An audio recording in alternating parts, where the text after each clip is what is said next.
C'est là que je dis souvent, le diable n'a pas de force. Prenons la guerre de l'Est. Si les Congolais n'étaient pas aussi complices,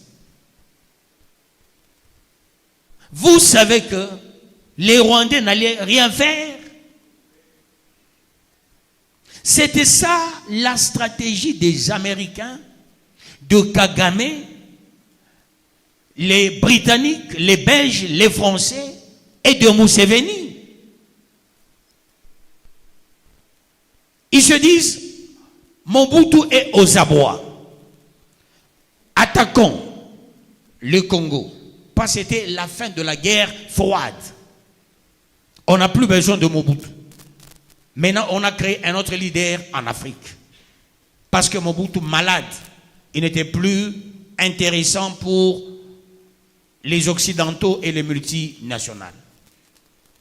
En cher cri, ils se sont dit, nous avons déjà créé notre monstre. Et le monstre, c'est qui? C'est Kagame.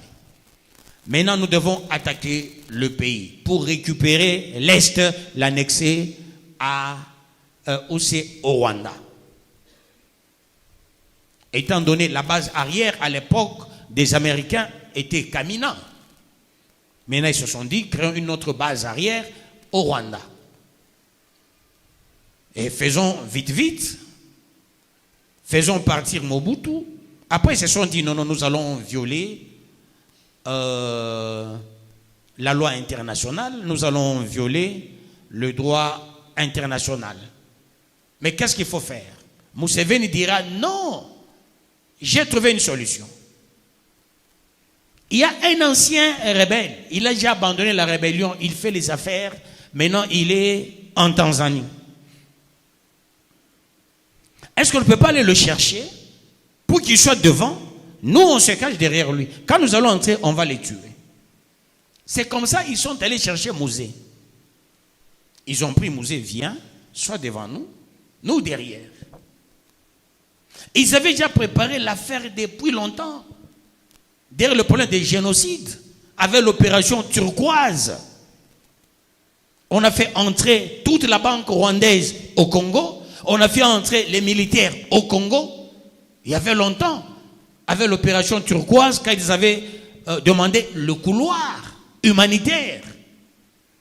Oui, ça se fait en droit international. Ils préparaient le départ de Mobutu il y a longtemps, mais ils ont commencé par le génocide en France. Tout se préparait. Comme il avait fait en 60, ils se sont dit, en 60 c'était au bénéfice du Congo, maintenant vers les années 90, ça sera au bénéfice du Rwanda. Et c'est comme ça qu'on a fait venir Mouzé. Il y a eu des accords de l'Éméra. Et quand ils avançaient, c'était pour annexer l'Est. Arrivé à Kisangani, Mouzé a changé la vision. Parce que lui ne connaissait rien de la vision. Il était dans cette ambiance. Pourquoi? Parce que l'opposition avait déjà anéanti Mobutu et les militaires n'étaient plus pour Mobutu.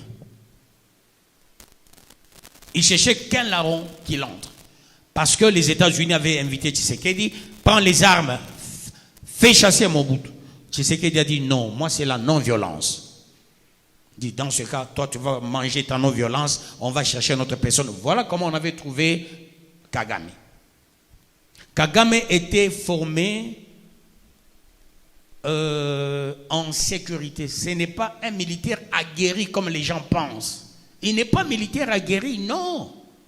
Il sait manier les armes, mais il n'est pas militaire aguerri.